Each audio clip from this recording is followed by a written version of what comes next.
Everybody has heard the stories about cabins in the woods. Everybody has heard how they are home to murderers, harbors to specters, and breeding grounds to demons. However, there is a scarcity of stories that speak of the elves, dwarves, and benevolent witches that also reside in those dwellings. Benevolent witches are especially skipped over because nobody cares for them.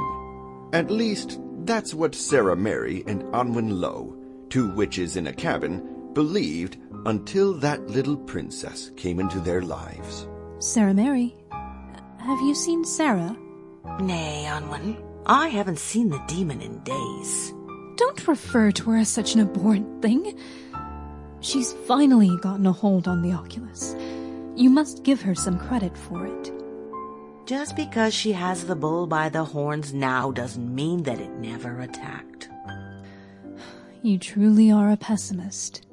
That's fine. It makes it so that I'm never disappointed when people don't deliver.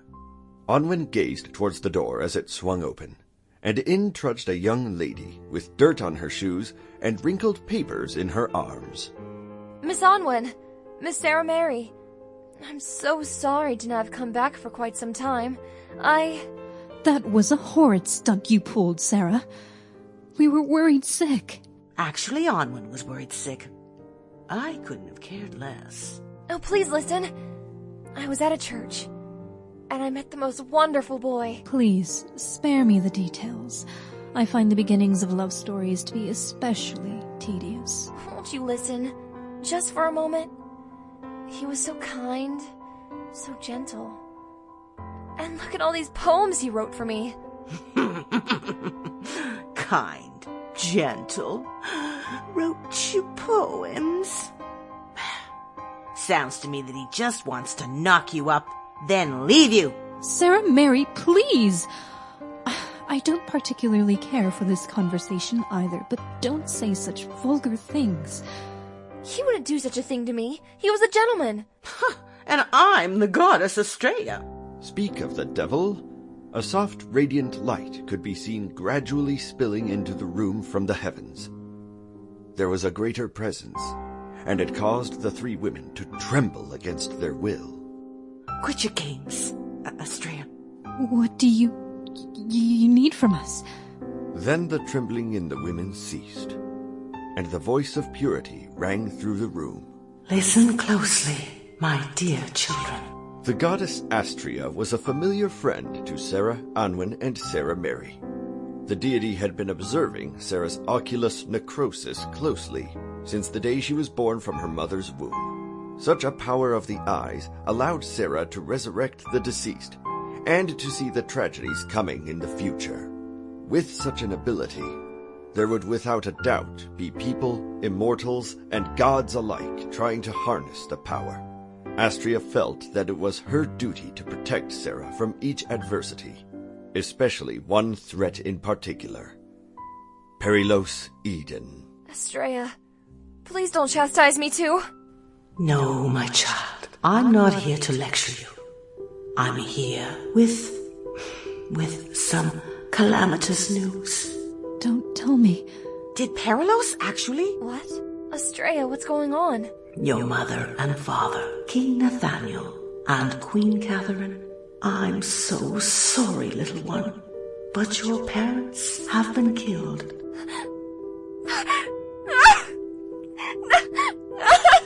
No. May their souls rest in peace. You know that now you must go back to Aglil's chateau, don't you, Sarah? I know that. I must take up the throne. But Perilos will know where she is if she makes herself public like that. The whole reason she's here is to hide her from him. You said it first, Anwen. She has control of oculus necrosis now. Maybe she can use it to her advantage if Perilos finds her. And he will. Perilos Eden is already in the chateau. He has killed the royal advisors as well, and replaced them with himself and his drones. I don't feel well. It'll be all right, Sarah. I am on your side. And I'm sure Håkon will be too. Sarah clutched the papers she held close to her chest, her face red as a beet.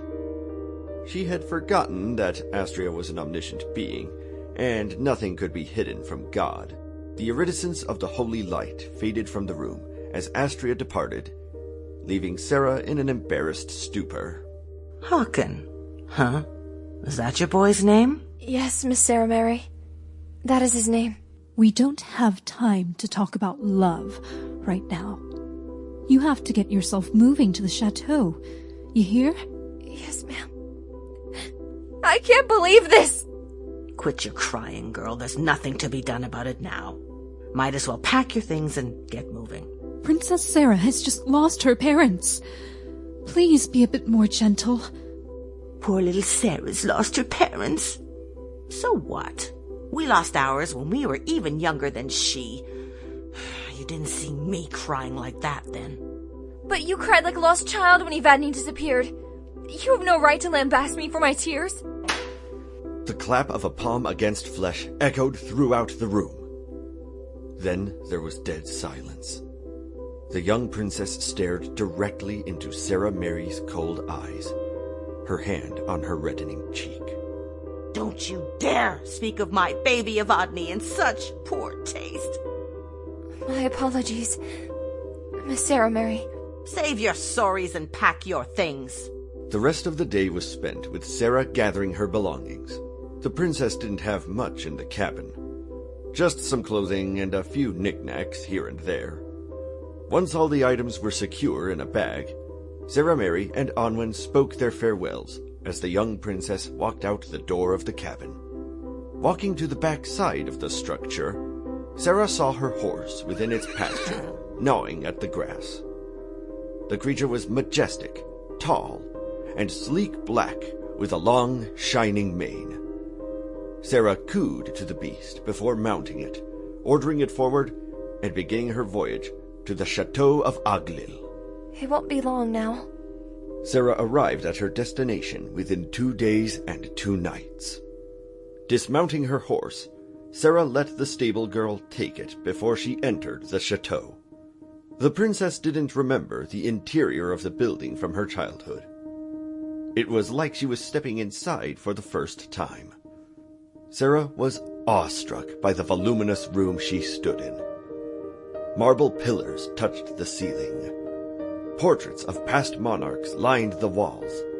A lustrous diamond chandelier hung center. Moreover, a grand staircase led to even more beauties to discover.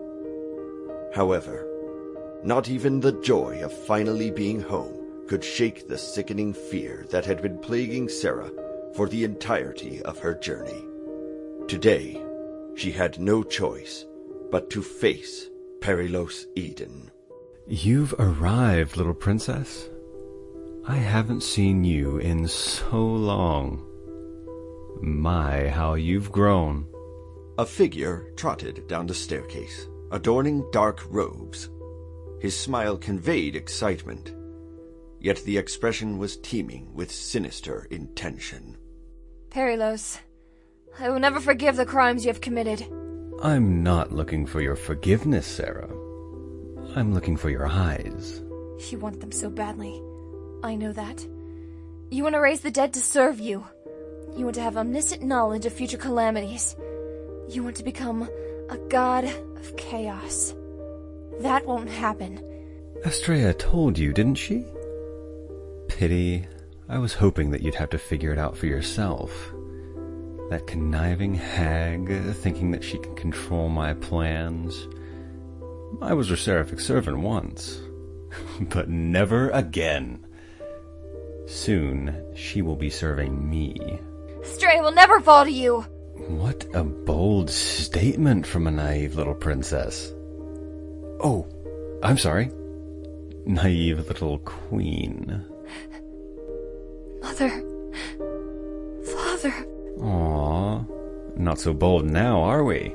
Shall I tell you about how they screamed and pleaded for their lives before I had my henchmen run them through with a sword? Stop it! Your mother's expression was grotesquely beautiful, and your father's was horrific. and dignified. Why don't you quit? Dear Sarah, this is only the beginning. Go now, get some rest. Sarah ran from Perilos, finding a servant to direct her to the room in which she would sleep. Meanwhile, Sarah, Mary, and Anwen were beginning to feel the emptiness of their cabin with the lack of Sarah's presence. Anwen was cleaning the cabin interior, and Sarah Mary was tending to the horses. The sound of approaching hooves hit Sarah Mary's ears, and she looked up from the horse feed she was preparing. A young, weak-looking boy sat upon a gray-speckled horse, wearing a satchel filled with papers. Is this the home of Sarah Mary and Anwen Lowe? Yes, but are you all right? I'm not sure, ma'am. I've been in poor health my entire life, and I can't really tell whether I'm okay or not anymore. Please, come down from your horse, then. What is your name, and what has brought you here? The boy dismounted his horse carefully, putting a hand on his chest before taking a few labored breaths. Haken. My name is Haken Kron. I'm an Astraean monk, and I've come here as requested by Sarah Duremu. Do you know her? Her eyes are a lovely amber, and her hair jet black and curly. So upon my horse I've clambered, to get here bright and early. Haken? You're her boy. Yes, I know Sarah. However, you can save me the poetry. I don't care too much for rhyme. Anwen, come here, please. Upon hearing her sister's call, Anwen paused her cleaning activities and made her way outside. Yes, sister? Oh my. Who's this? I'm Haken Kron, and I was told to come here by Sarah Duremu. She wanted me to meet her family. Oh, I also brought some poetry that I've written for her. Haken. Sarah was quite smitten with you when she returned home. Tell me, how did you find this place? Sarah wrote me directions. Some of the landmarks she cited were quite the challenge to find. That girl should have known better than to give away her location. What if you aren't who you say you are, Haken? What if you're a Reen drone? Reen drone? As in part of the army of Perilos Eden? I would never! I'm an Astraean monk! Albeit, unfortunately. If you're an Astraean monk, then why do you seek to court Sarah? Astraean clergymen are sworn to celibacy. How did you know that I wished to court her? When she came home from a visit to your church, she couldn't stop talking about you, talking about how much of a gentleman you are. And the love poetry. She had a surfeit of it in her arms. She did all of that? Truly? Yes. And it was excessively obnoxious. That doesn't answer my question. Tell me truly, are you an Astraean monk? Yes, I swear it! But I'm planning on running away from the church. I love Sarah too much. And the men in higher positions, they... Haken?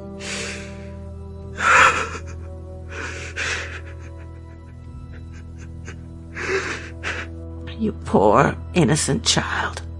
Sarah Mary put an arm around Haken and led him inside the cabin.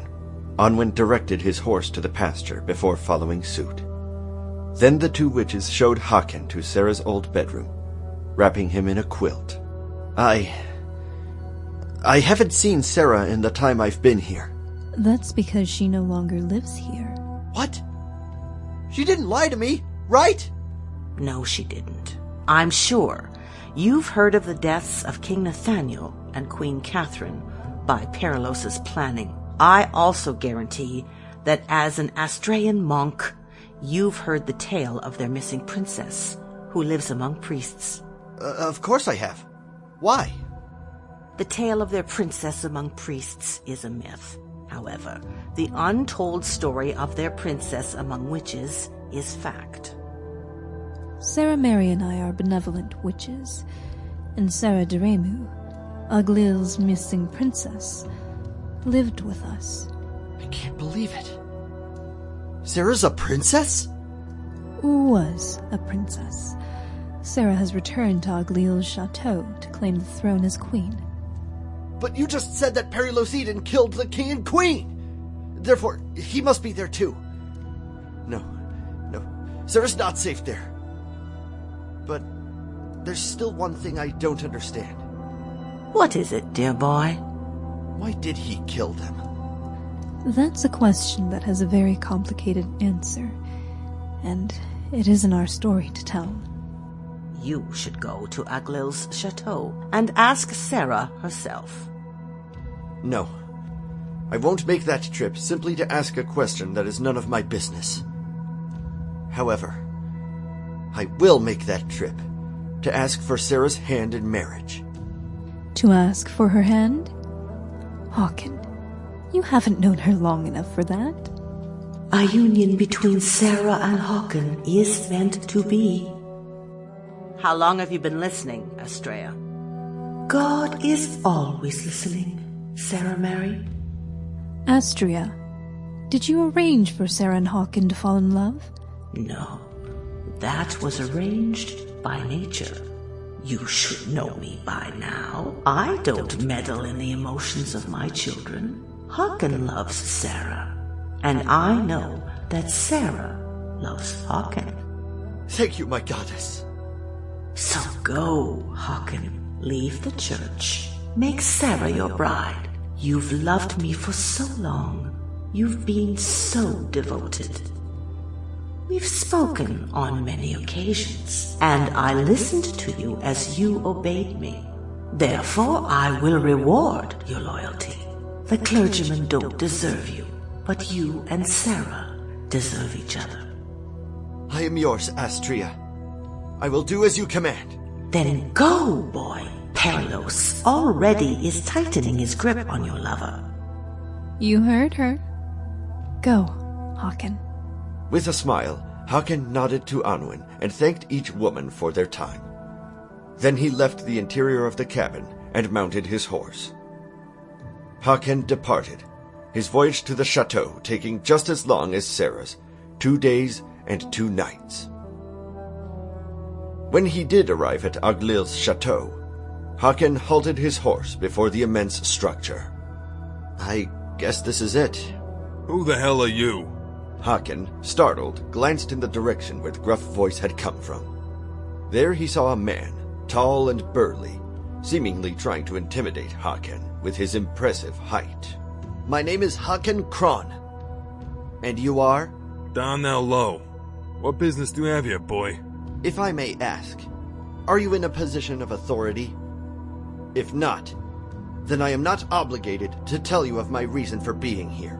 Oh, you're right. I'll let Perilos judge you then. Where is Perilos? You want to see Perilos? No offense, boy, but you look like you're ready to keel over at any moment.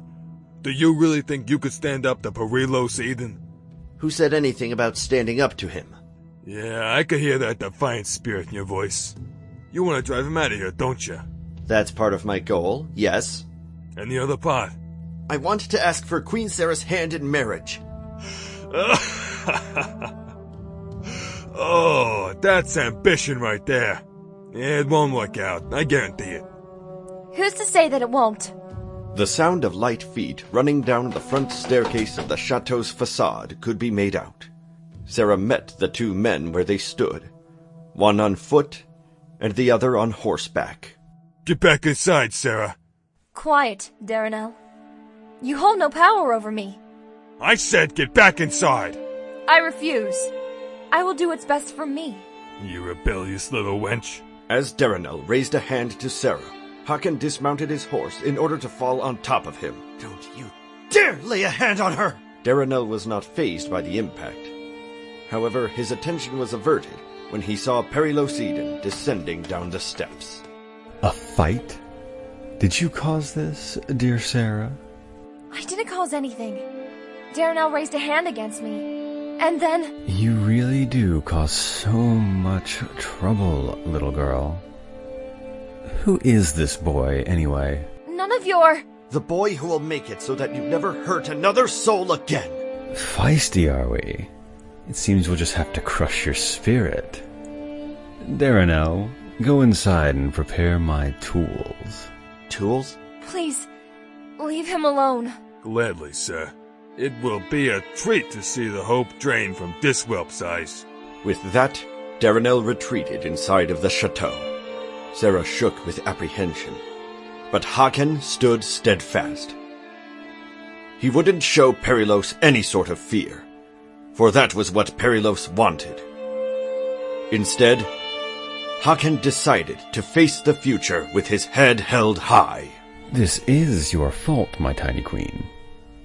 You best pray to your goddess that your boy doesn't shatter and break with what I'm preparing for him.